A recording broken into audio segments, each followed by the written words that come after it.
Good morning mga kabags life. Dito naman tayo sa ating backyard DIY. Naglagay ako ng mga target dito para ito yung target shooting natin, tatlo.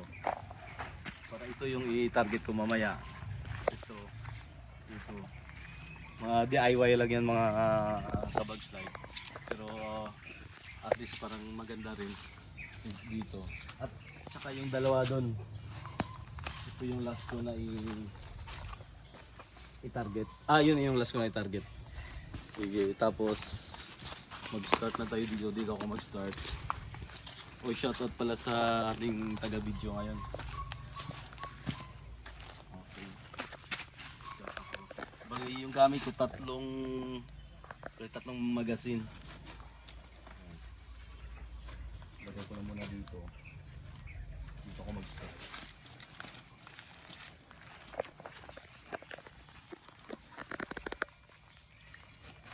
Sige, mag-start na tayo. 1, 2, 3.